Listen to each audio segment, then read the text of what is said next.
বাঙালির প্রায় ভুলতে বসা খেলা কাবাডি ও খোখো অনুষ্ঠিত হল জয়রামপুর স্যানি অ্যাথলেটিক ক্লাবের ময়দানে। শনিবার ক্লাবের পরিচালনায় খানাকুলের বিভিন্ন বিদ্যালয়ের মধ্যে ৮ দলীয় কাবাডি ও খোখো খেলার আয়োজন করা হয়।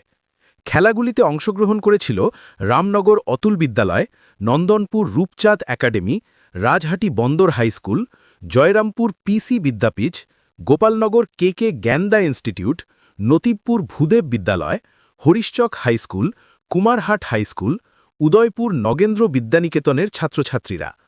আন্তর্জাতিক স্তরে কাবাডি ও খোখো খেলার নিয়ম অনুযায়ী খেলাগুলি পরিচালনা করার জন্য জাতীয় স্তরের বিশিষ্ট খেলোয়াড়দের ক্লাবের পক্ষ থেকে আমন্ত্রণ জানানো হয়েছিল বলে ক্লাবের পক্ষ থেকে জানানো হয়েছে। বর্তমানে ক্রিকেট ও ফুটবল খেলার পাশাপাশি এই খেলাগুলির জনপ্রিয়তা বাড়ানোর জন্যই এই আয়োজন বলে জানা গেছে। আমরা যখন ছোটো ছিলাম, যখন একদম আমরা স্কুলে, প্রাইমারি স্কুলে, তারপর সেই হাই স্কুলে 7, 8-এ পড়ি, 5, 6-এ পড়ি, তখন তো আমাদের এলাকায় তখন ক্রিকেট ফুটবলের জনপ্রিয়তা ছিল না। তখন আমরা ছোটোবেলায় কবাডি খোখো খেলেই বড় হয়েছি।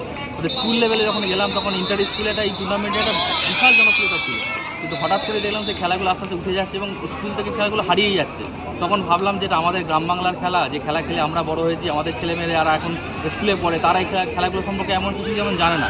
তো আমাদের উচিত যে ওদেরকে জানানো এই খেলাগুলো সম্পর্কে। এই খেলাগুলো যে কম উত্তেজনাপূর্ণ নয়, যে ক্রিকেট ফুটবলের কম জনপ্রিয় বা কম এক্সাইটিং নয়, সেটা দেখানোর দরকার আছে, যাতে এলাকার লোক দেখতে পারে যে এইরকম একটা খেলার সময় ছিল, আমরা খেলতাম বা এখনও খেললে উৎসাহ বা উন্মাদনার কিন্তু কোনো অভাব কিন্তু হবে না। ক্রিকেট ফুটবলের থেকে অনেক বেশি জনপ্রিয় এবং খুব এক্সাইটিং হবে। তো সেই কথাকে মাথায় রেখেই আমরা শুরু করে দিয়ে বছর প্রথম এই কবাডি খো খেলা। সারা তো ভালোই পাচ্ছি, দেখা যাক কী হয় ভবিষ্যতে।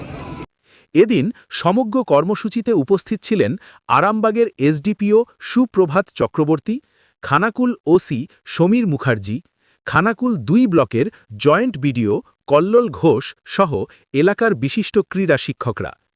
খেলাধুলো সবসময় খুব ভালো এবং এখন ভারত যেভাবে বিশ্ব প্রতিযোগিতায় প্রত্যেকটা জায়গাতে, প্রত্যেকটা ক্ষেত্রে, এমনকি আমাদের মহিলা ক্রিকেট দল যেভাবে বিশ্বকাপ জয় করলো, তার সাথে সাথে আমাদের অলিম্পিকে আমাদের স্থান খুব ভালো হয়েছে। তো প্রতিটি খেলায় আমাদের ব্যক্তিগত চরিত্র গঠন এবং সামাজিক বিন্যাসের জন্য প্রচণ্ড দরকার, এবং এইসব খেলাতে আমরা চেষ্টা করি থাকার, এবং যেভাবে আমাকে আন্তরিকভাবে ডাকা হয়েছে, আমি মানে সব কিছু ফেলে রেখে এখানে এসেছি। তার কারণ একটাই, যদি আমাদের উপস্থিতি কাউকে উৎসাহ প্রদান করে, সেটাই আমাদের কাছে বড় কথা। এদিন খেলার পাশাপাশি এলাকার প্রাক্তন খোখো ও কাবাডি খেলোয়াড়দের ক্লাবের পক্ষ থেকে সম্বর্ধনা জানানো হয়। বিভিন্ন ধরনের খবরের জন্য লাইক ও সাবস্ক্রাইব করুন বাংলার কথা।